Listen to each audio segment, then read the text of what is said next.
오늘 본문 말씀은 사도 바울의 신앙 간증입니다.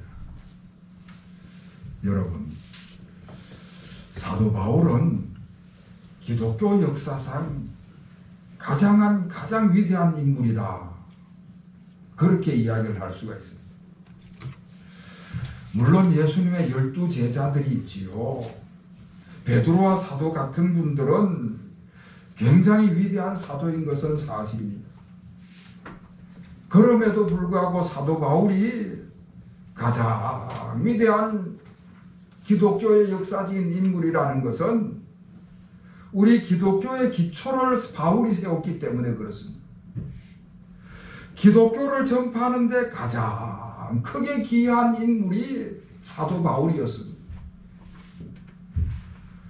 이 사도 바울은 그 당대의 최고의 엘리트였습니다. 저 길리기아 왕국의 다소라고 하는 아주 큰 도시에서 태어났는데, 태어나면서부터 로마 시민권을 가지고 있었어요.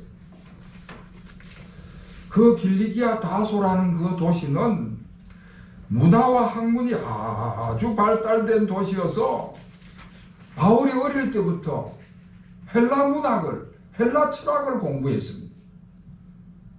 그리고 나중에 예루살렘으로 유학을 떠나가지고 그 당대의 최고의 랍빈 가마리엘 문화에서 수학을 했습니다.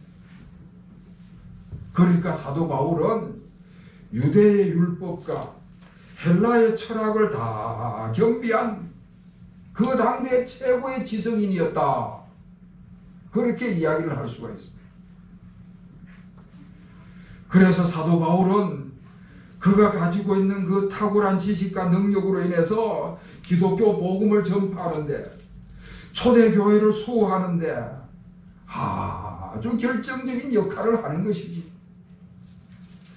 그가 열정적으로 전도함으로 인해서 소아시아 지역은 물론이거니와 유럽 지역, 유럽에 복음을 전파하게 되었습니다.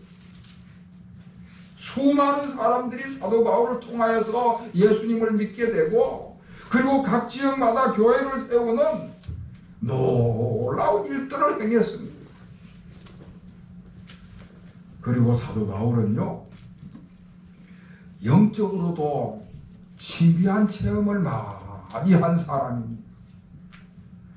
고린도후서 12장 2절 말씀에 보면은 셋째 하늘에 올라갔다, 그러니까 천국에 신비한 체험을 한 그런 분입니다. 다시 말씀을 드려서 사도 바울은 지성을 갖추고 영성을 겸비한 엘리트 중에 엘리트고 참으로 위대한 사도였다, 그렇게 말할 수가 있습니다. 자, 그런데 그런 사도가, 그런 모든 것들을 다 갖춘 그런 사도 바울인데, 그런 사도 바울에게도 아주 큰 약점이 있었습니다. 끊임없이 바울을 괴롭히고 바울의 사역과 활동에 장애물이 되는 아주 큰 약점을 끌어안고 있었습니다. 오늘 7절 말씀에 보면은 그것이 육체의 가시다, 그렇게 말씀을 하고 있습니다. 바울에게는 육체의 가시가 있었는데, 그 육체의 가시가 사탄이 되어서, 사탄의 사자가 되어서 바울의 주의 사역을 하는데 아주 큰 장애물이 되었다, 말씀을 하고 있습니다. 여러분, 이 육체의 가시가 뭔가? 이 육체의 가시는 모든 주경학자들이 이야기할 때 안질이고 간질이다, 그렇게 이야기를 합니다. 안질이라고 하는 것은 눈병이지 않습니까? 눈병. 사람이 눈병이 있으면은 글을 읽는데 굉장히 불편하고, 글을 쓰는 데는 뭐 말할 수 없이 불편한 것입니다. 사람들 앞에서 설교를 해야 되고 사람들을 만나서 전도를 해야 되는 바울 입장에서 눈병을 앓고 있으니까 얼마나 불편했겠습니까? 거기다가 간질은 더 말할 것도 없는 것이지요. 간질이란 것은 이 뇌세포에 이상이 생겨가지고 발생하는 그런 질병인데 발작을 일으키는 질병이지 않습니까? 간질이 한번 발생을 하면은 발작을 일으켜서 입에 거품을 물게 되고 온몸에 경련을 일으키면서 쓰러지는 거예요. 그러면 그걸 쳐다보는 사람들이 안타깝기가 그지없고 거북하기가 그지가 없는 것입니다. 오늘날에야 약물 치료가 아주 잘 되기 때문에 걱정이 안 됩니다만은 옛날에는 그 간질병을 앓던 제 친구도 있었는데 좀 전에 이야기를 드렸듯이 뇌세포의 이상으로 일어나는 것인데 우리 어릴 때는 그 간질병을 앓는 사람이 정신병을 앓는 사람인 줄 알았어요. 그러다 보니까 친구들도 가까이 안 하려고 그랬던 것입니다. 사도 바울이 지도자로서 전도자로서 사역을 하는데 치명적인 약점이 되는 것이지요. 사랑하는 성도 여러분, 오늘날 우리가 삶을 살아가는 동안에도요, 그와 같은 크고 작은 가시들이 늘 우리를 괴롭히는 것입니다. 육체적인 가시가 있을 수도 있고 가정 속에서도 있고 직장 속에서도 있고 어디든지 가시가 존재합니다. 어떤 분은 질병으로 인해서 고통을 당하는 사람이 있는 반면에 어떤 분은 직장에서 괴로움을 당하고 어떤 분은 물질로 인해서 고통을 당하고 심지어 어떤 분은 가정에서 가족들과의 관계 속에서 갈등이 일어나가지고 굉장한 스트레스를 받는 경우가 있습니다. 사도 바울이 이런 약점을 가지고 있었습니다. 그것 때문에 고통을 겪고 그것 때문에 사역을 할 때 장애물이 되고 그래서 낙심이 되고 좌절이 될 때가 있었어요. 그래서 사도 바울이 그 문제를 가지고 하나님 앞에 기도를 하기 시작하는 겁니다. 하나님 앞에 이 육체의 가시가 떠나게 해달라고 간절히 기도를 하는 것입니다. 그 고통에 벗어나기 위해서 자유롭게 활동을 하고 사역을 하기 위해서 오늘 8절 말씀에 보면은 하나님 앞에 3번이나 3번씩이나 간절히 기도했다 말씀을 하고 있습니다. 여러분, 다시 말씀을 드리지만은 사도 바울이 어떤 사람입니까? 사도 바울은 영적인 사람이고요, 기도를 아주 깊이 하는 그런 사람입니다. 사도 바울에게는 영적인 은사가, 영적인 능력이 많아가지고 사도 바울이 기도하면 귀신이 쫓겨나가고요, 사도 바울이 기도하면 병든 자도 치유가 되는 그런 기적이 일어난 그런 믿음의 사람입니다. 그러니까 사도 바울은 영적으로 무장이 아주 잘 되어 있는 사람이고 늘 하나님과 영적인 교제를 이루는 그런 분입니다. 그런데 그런 사도 바울이 자기 병을 가지고 하나님 앞에 기도를 하는데 하나님께서 응답을 하시질 않는 것입니다. 남을 위해서 기도하면 병이 고쳐지기도 하는데 정작 자기 병을 위해서 기도하는데 그 병이 낫지를 않는 거예요. 낫지를 않는 거예요. 오늘 9절 말씀에 보면 주님께서 말씀을 하시는데 내 은혜가 네게 족하도다, 그런 말씀을 하십니다. 무슨 말씀인가 하면은 바울의 기도에 응답을 하지 않겠다는 말씀입니다. 내 은혜가 네게 족하도다. 이미 너는 충분한 은혜를 받았다. 더 이상 은혜 받을 필요가 없다. 그런 말씀입니다. 그런 말씀. 여러분,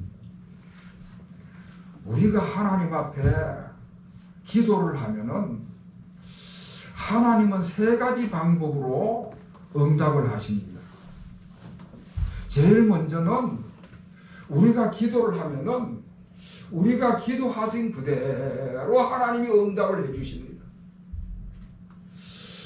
우리가 하나님 앞에 기도를 하면은 우리의 기도의 대부분은 하나님께서 들으시고 응답을 해주시기를 원하십니다.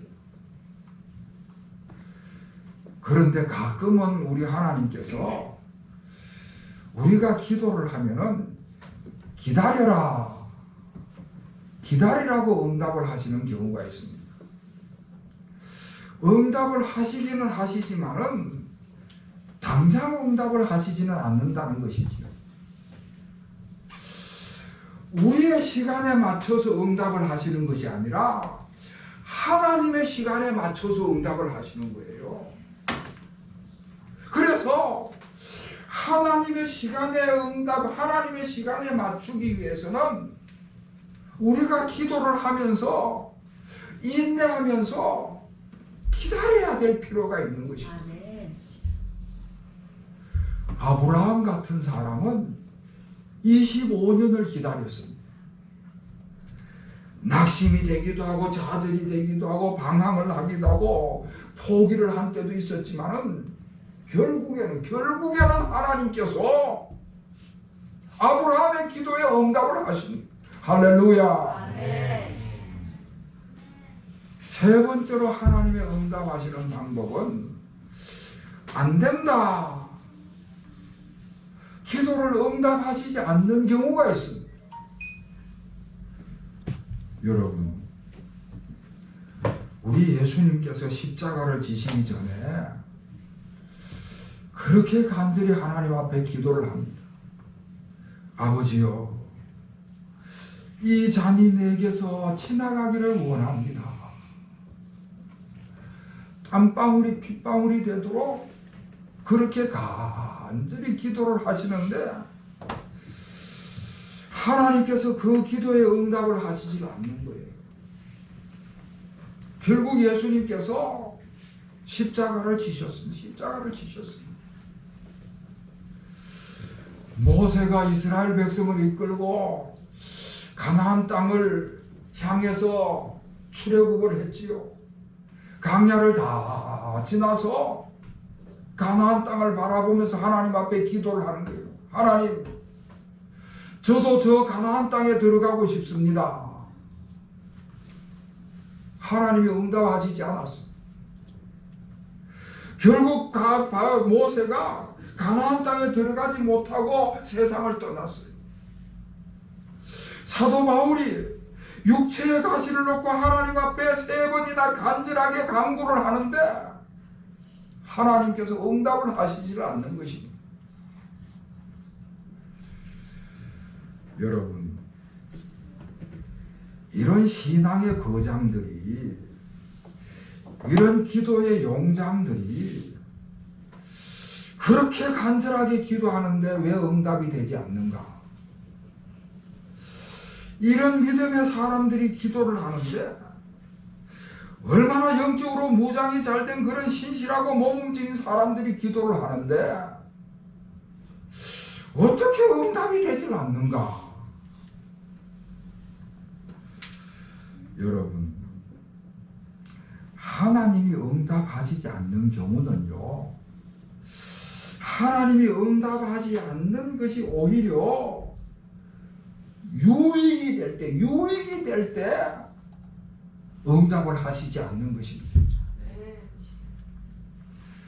하나님께서는 사람의 욕심대로 일하시는 것이 아니라 하나님의 뜻대로 일하시는 줄로 믿으시기를 바랍니다. 사도 바울이 기도하는 중에 그것을 깨달았습니다. 여러분, 우리의 믿음의 사람들이 기도를 할 때는요, 우리가 기도를 하면은 하나님께서는 그 기도하는 가운데에 우리에게 깨닫게 하시는 역사를 일으키십니다. 아멘. 사도 바울이 기도하는 중에 깨달았어요. 뭘 깨달았는가 하면은 자기에게 있는 육체의 가시가 자신을 쳐서 겸손하게 만드는 하나님의 도구라는 것을 깨달았습니다. 여러분, 제가 다시 또 말씀을 드리는데요. 사도 바울은 그 당시에 엘리트 중에 엘리트였습니다. 지성을 갖춘 분이고 영성을 갖춘 그런 대단한 사역을 한 그런 사람이었습니다.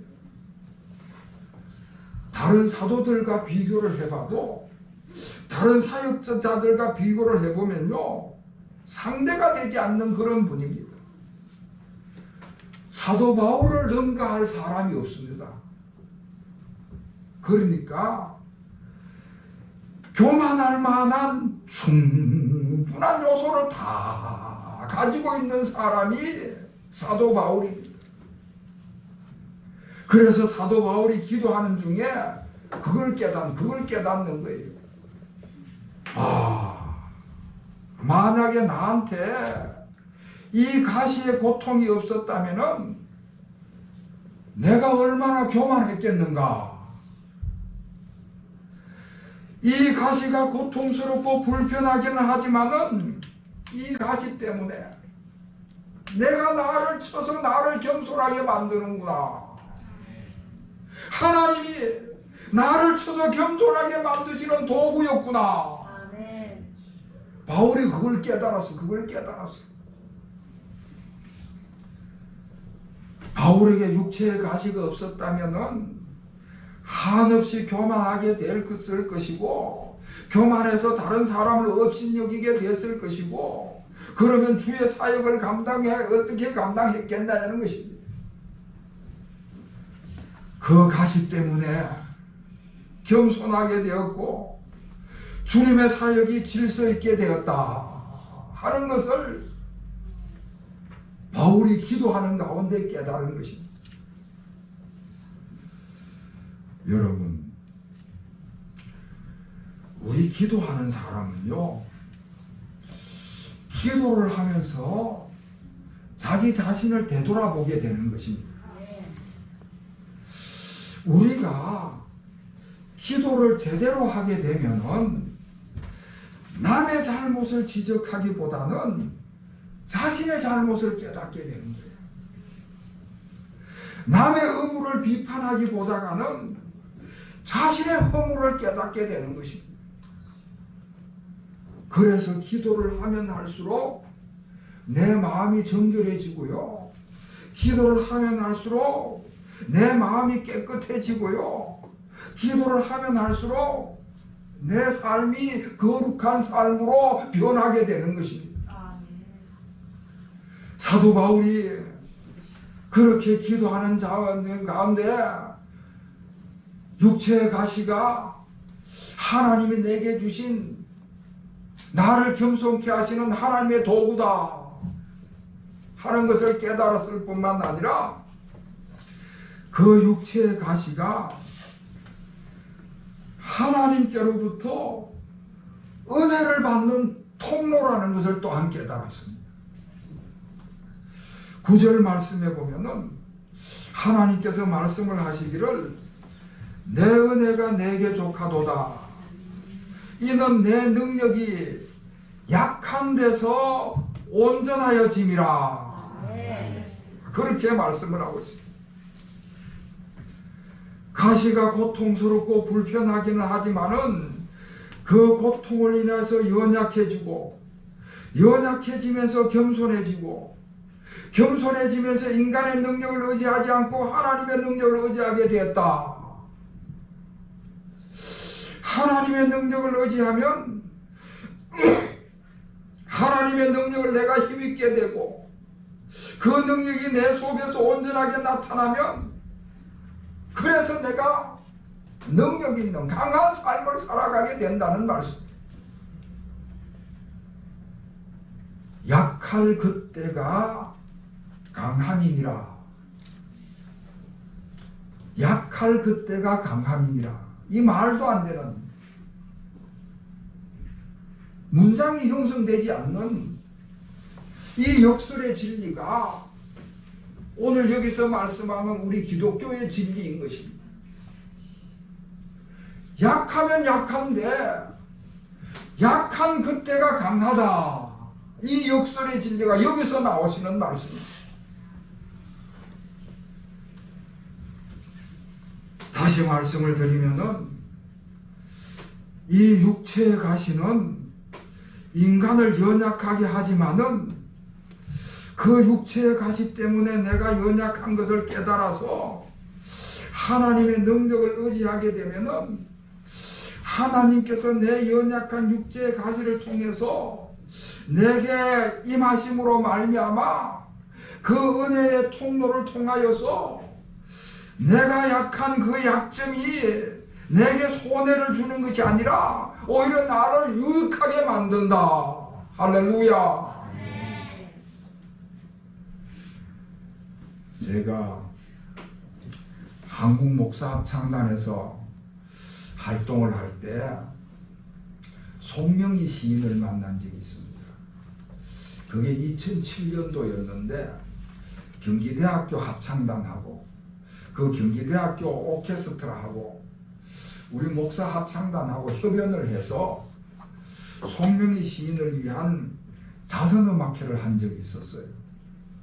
그때 송명희 시인이 그 어머니하고 그 자선음악회에 참여를 해가지고는 간증을 했습니다. 간증. 그때 간증 들었던 이야기인데 이 송명희 시인은 출산이 잘못되고 태어날 때 잘못 태어나는 바람에 내성마비를 안고 태어난 거예요.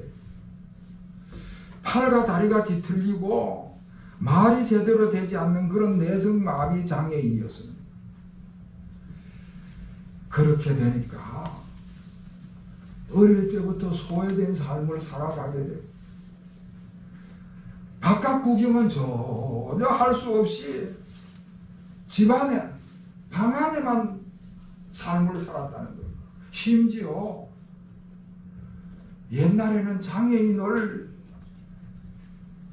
가족마저도 멀리하는 바람에 집안에 손님이 오면은 아니 따로 방 안에다가 자기를 숨겨놓더라는 거예요.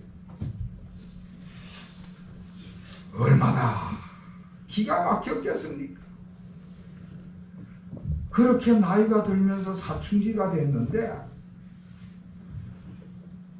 사춘기가 되면 생각이 많아지는 거예요. 사춘기가 되면서 생각이 많아지는데 과연 내가 이렇게 살 가치가 있는가? 내 인생에 무슨 목적이 있는가?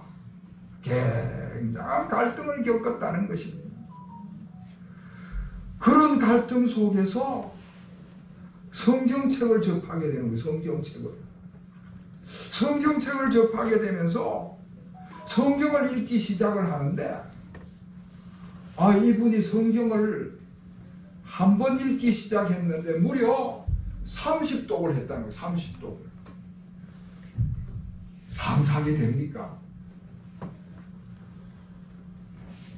학교 문턱은 가본 적이 없는데 학교는 아예 가본 적이 없는데 혼자 한글을 깨우쳐가지고는 그렇게 성경을 읽었다는 거예요. 그렇게 30독의 성경에 빠져서 사는데 성경을 읽는 동안에 자기 자신에게 시를 쓰는 은사가 있다는 것을 깨닫게 되는 거예요. 하나님께서 나에게 시를 쓰는 은사를 주셨구나. 그걸 깨닫게 되면서 시를 쓰기 시작을 하는데 나 가진 재물 없으나 나 남이 가진 지식 없으나 나 남에게 있는 건강 있지 않으나 나 남이 없는 것 있으니 나 남이 못 본 것을 보았고 나 남이 듣지 못한 음성 들었고 나 남이 받지 못한 사랑 받았고 나 남이 모르는 것을 깨달았네. 공평하신 하나님이 나 남이 없는 것 같게 하셨네. 할렐루야. 그 말할 수 없는 장애를 가진 몸에 가시를 가진 여성이었지만은 그가 하나님을 의지하게 됐을 때에 하나님의 능력을 덧입어서 강한 사람이 된 것입니다. 육신은 비록 연약하지만은 강한 영역을 가진, 강한 정신력을 가진 그런 믿음의 사람이 됐다 하는 고백을 하는 것입니다. 사랑하는 성도 여러분, 서두에 말씀을 드렸듯이 우리도 다 가시를 안고 살아가는 사람들입니다. 연약하기 그저는 약점들이 다 가지고 있는 것이지요. 고통스럽고 수치스럽고 부끄러운 약점들이 다 있지만은 그것 때문에 부끄러워하거나 낙심하거나 좌절하지 않아야 됩니다. 우리 믿는 사람들은요, 그런 육체의 가시가 우리를 연약하게 만든다 할지라도 그 연약한 것 때문에 겸손해지고, 겸손해서 주님을 의지하게 되고, 주님을 의지하게 되면은 그 주님이 우리에게 능력으로 임하는 줄로 믿으시기를 바랍니다. 아멘. 약할 때 강하게 하시는 역설의 진리가, 역설의 은혜가 우리 주님을 통하여서 우리에게 임하시는 줄로 믿습니다. 아멘. 연약할 때 우리 주님을 의지함으로 인하여서, 약할 때 우리 주님의 능력을 덧입음으로 인해서 우리 모든 교우들의 삶 속에 능력 있는 삶이 임하시기를 다시 한번 우리 주님의 이름으로 축원합니다. 아멘. 기도하겠습니다. 하나님 아버지, 가시가 있을 때, 연약할 때 저희들은 불평하고 원망하고 낙심할 때가 너무나도 많았습니다. 그러나 오늘 이 하나님의 말씀을 통하여 저희들에게 깨달음을 주시니 감사를 드리옵나이다.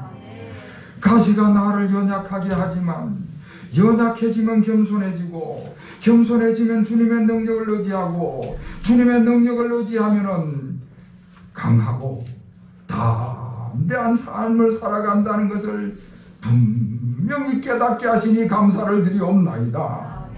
이제는 연약한 자신을 인정하고 전적으로 주님을 의지함으로 늘 주님과 함께하는 능력 있는 삶을 살아가는 우리 모든 교우들의 삶이 되게 하여 주시옵소서. 예수 그리스도의 이름으로 간절히 기도하옵나이다. 아멘.